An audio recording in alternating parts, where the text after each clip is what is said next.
¿Te han dicho alguna vez que tienes la voz resonante? ¿O has escuchado a alguna persona hablar o cantar y percibes que su voz es resonante? Pero, ¿sabemos realmente qué es la voz resonante? Para tu sorpresa, el concepto de voz resonante no se relaciona necesariamente con el concepto de resonancia en la voz, que es algo que vamos a ver en otro video. La voz resonante fue descrita primeramente por la doctora Catherine Berdolini, que es actualmente profesora de la Universidad de Delaware en Estados Unidos. Y ella señaló en su definición que una voz resonante es aquella voz que es producida con sensaciones, fíjate, sensaciones de vibración en la zona anterior de la cara y de la boca, pero que además se produce con facilidad, es decir, con ausencia de esfuerzo.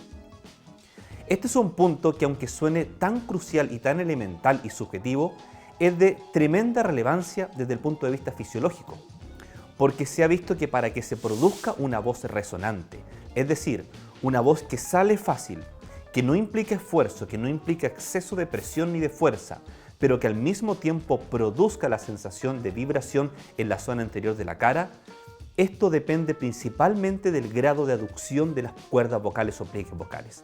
No depende, de hecho, mucho de las estructuras resonadoras o cavidades de resonancia o tracto vocal, sino que depende principalmente de lo que ocurre a nivel de las cuerdas vocales.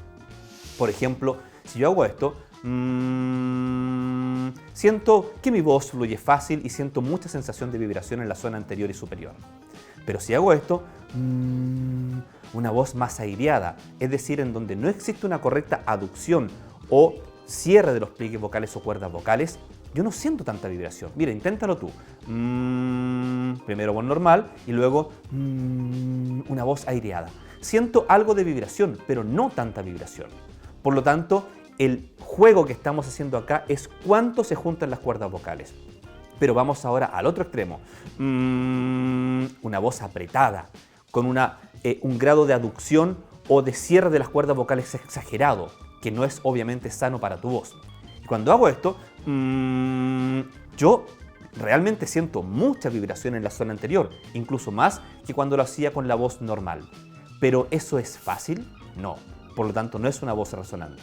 Entonces, una voz que tenga cierto escape de aire, no por motivos estilísticos en el canto, sino que porque la fisiología no permite que las cuerdas vocales se junten bien, esa voz no se considera una voz resonante, puesto que, si bien es cierto, se produce tal vez no con tanta presión, pero no produce sensaciones de vibración.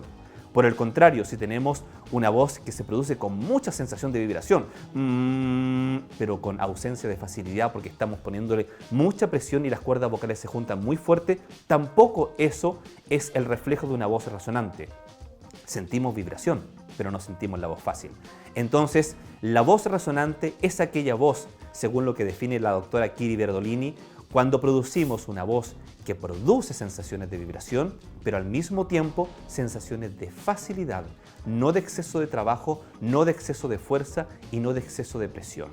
Es ahí entonces en donde podemos deducir de que las cuerdas vocales se están juntando de forma correcta, ni muy poco ni mucho.